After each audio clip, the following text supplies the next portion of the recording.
مسجد میں نہ جائیں، اور اگر امام صاحب پوچھ لیں تو ہم ناراض ہو جاتے ہیں۔ امام صاحب پوچھ لیں بھائی فجر میں نہیں آئے کہاں تھے، تو ہم ناراض ہوتے ہیں، امام نے میری بے عزتی کر دی، 4 لوگوں کے بیچ رسوا کر دیا۔ امام صاحب اگر ایک ٹائم نہ رہیں تو ایسے لوگ جو جمعے کی جمعے جاتے ہیں وہ ہنگامہ مچا دیتے ہیں۔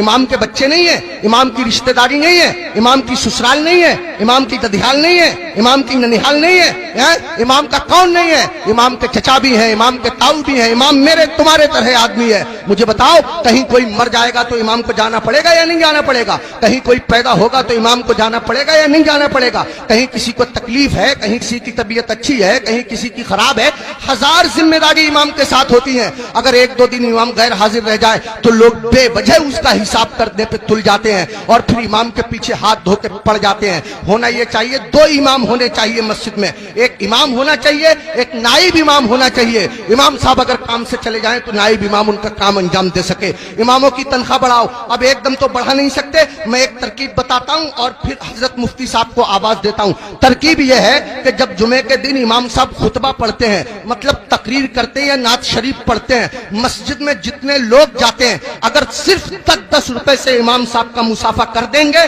تو قسم خدا کی آپ کے پاس سے 10 روپے جائیں گے، میری مسجد کے امام صاحب کے پاس ہزاروں روپے اکٹھے ہو جائیں گے۔ امام صاحب کے بچے کھائیں گے، ان کے دل سے دعا نکلے گی۔ دیکھو اگر اماموں کی تنخواہ کم ہوتی ہے تو نمازیں خراب ہوتی ہیں۔ آپ کہیں گے کیسے؟ میں بتاتا ہوں آپ کو۔ امام صاحب کی تنخواہ 4000، بیوی کی دوا چل رہی ہے 3000 روپیہ مہینہ کی، 100 روپیہ روز اس کی بیوی کی دوا چلتی ہے۔ اب کتنے روپے بچے اس کے پاس؟ 1000۔ اس میں گیس سلنڈر بھی ہے، اس میں تیل بھی ہے، اس میں نمک مرچ بھی ہے، اس میں دال چینی پتی بھی ہے، سب دنیا بھر کے خرچے۔ آپ غور کیجئے، اب امام صاحب مسجد کے مصلی پہ کھڑے ہیں نیت باندھے ہوئے نماز کی، اب پڑھ رہے ہیں سبحانک اللہم وبحمدک وتبارک اسمک وتعالی جدک ولا الہ غیرک۔ اب سبحانہ جب ختم ہوا تو امام صاحب من من میں سوچ رہے ہیں یار کوئی مر بھی تو نہیں رہا ہے، کار کسی کی شادی بھی تو نہیں ہو رہی ہے، نکاح پڑھانے کے لیے مل جاتا۔ امام صاحب کھڑے ہیں مصلی پہ سوچ رہے ہیں، پڑھ رہے ہیں 40واں، کھڑے ہیں مصلی پہ پڑھا رہے ہیں نکاح۔ قسم خدا کی اگر تم لوگوں نے اپنے امام کی تنخواہیں معقول رکھی ہوتی تو تمہارا امام جہاں ہوتا امام کی نیت بھی وہی ہوتی، تمہارا امام جہاں ہوتا امام کا دل بھی وہی ہوتا، تمہارا امام جہاں ہوتا امام کا خیال بھی وہی ہوتا۔ اماموں کی تنخواہیں بڑھاؤ، ملا کرو، ہر ہفتے معمول بنا لو۔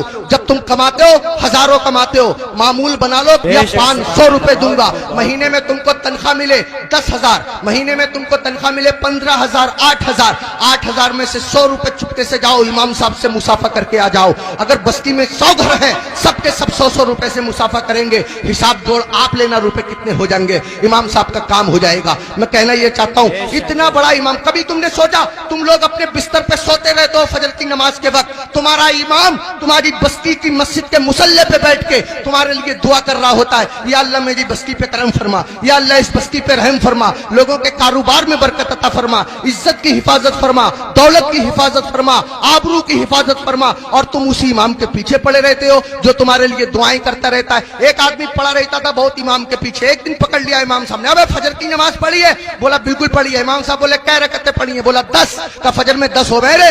کہہ رہا چلو 15 مان لو۔ امام صاحب بولے 15 ہوتی فجر میں؟ کہہ رہا چلو 20 مان لو۔ امام صاحب بولے پٹ جائے گا، دماغ خراب مت کر۔ منہ لٹکایا ہوا گھر گیا، بیوی بولی کیسے منہ لٹکائے پھر رہے ہو؟ کہنے لگا رے امام صاحب نے پکڑ لیا، بولے فجر پڑھی ہے؟ میں نے پڑھی ہے۔ انہوں نے رکعتیں پوچھ لی، میں نے 10 بتائیں، 15 بتائیں، 20 بتائیں، 25 تک پہنچ گیا، مگر اتنا ہے کڑے امام ہے وہ بھی مانے ہی نہیں۔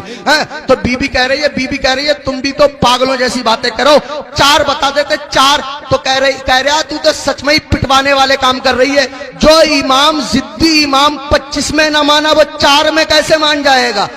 25 میں مانا نہیں 4 میں مان جائے گا، پٹوانے والے کام کر رہی ہے۔ اماموں کے قریب آؤ، اماموں کا خیال رکھو، جب کھانا کھانے بیٹھا کرو امام کو فون کر لیا کرو، حضرت کھانا کھایا نہیں کھایا، آیا نہیں آیا، اگر آیا تو کیا آیا، اگر تمہارے گھر کوئی اچھی چیز بنا کرے امام کو پہنچا دیا کرو، امام کا خیال رکھا کرو۔ بال کاٹنے کی دکان ہے امام سے بال ترشوانے کے پیسے مت لیا کرو، کپڑے سلنے کی دکان ہے امام کے کپڑے فری سل دیا کرو۔ پوری بستی کا ایک امام ہے کیا نہیں ہو سکتا؟ کا مشکل کام نہیں ہے، مشکل کام نہیں ہے۔ ایک امام کے ساتھ اگر یہ رعایت کی جائے، کوشش کرو اپنی مسجد کے اماموں کو حج کراؤ، عمرے کے لیے بھیجو، سب مل کر کے کوشش کرو، تو کوئی کر رہا کام نہیں ہے۔ میں نے بہت قیمتی وقت لے لیا، آپ سے بھی میں معافی چاہتا ہوں اور مفتی صاحب سے بھی میں معافی چاہتا ہوں، ممبر شریف پہ بیٹھے ہوئے تمام لوگوں سے میں معافی چاہتا ہوں۔ میرے دل کی تمنا تھی، میری آرزو تھی، اماموں کے بڑے برے حالات لوگوں نے بنا دیے، یہی وجہ ہے ہمارے 50% مولویوں نے اپنا کاروبار شروع کر دیا، امامتیں چھوڑ دی، اور اماموں کے ساتھ ایسے ہی رویہ رہا تو قسم خدا کی تم لوگوں کے بچوں کو اللہ و رسول کا نام سکھانے والے لوگ ملنا مشکل ہو جائیں گے،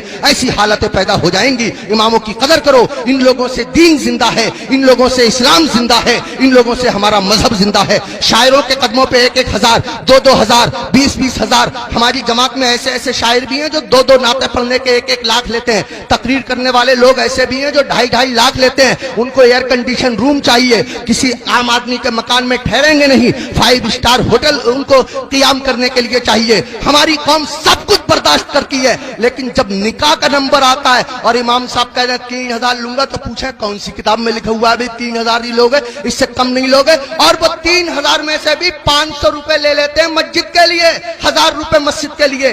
شریعت کا مسئلہ یہ ہے، نکاح پڑھانے میں جتنے پیسے ملتے ہیں وہ سب کے سب امام نکاح پڑھانے والے کے ہوتے ہیں۔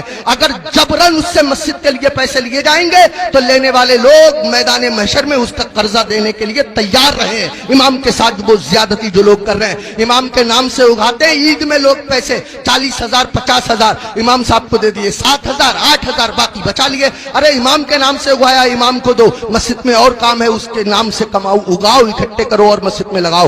بہرحال اللہ تعالیٰ معاف فرمائے، کوئی بھی شاخ تمنا ہری نہیں ہوگی، تیرے بغیر بسر زندگی نہیں ہوگی۔ جو دوسروں کو اندھیرے میں دیکھنا چاہے اسی کے گھر میں کبھی روشنی نہیں ہوگی۔ میں یہ نہیں کہتا کہ نعت پڑھنے والوں کو مت دو، میں یہ نہیں کہتا کہ تقریر کرنے والوں کو مت دو، اگر ان کو دینا بند کر دو گے تو ہم لوگوں کے بچے کیسے پلیں گے؟ میں کہتا ہوں ان کو بھی دو، مگر ان کے ساتھ ساتھ اپنے امام کا بھی خیال رکھو۔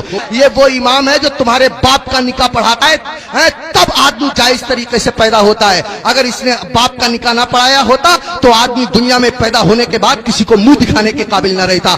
آج میں عزت سے کھڑا ہوا ہوں، یہ میرے مسجد کے امام صاحب کی بدولت ہے، انہوں نے میرے باپ کا نکاح پڑھا دیا تھا۔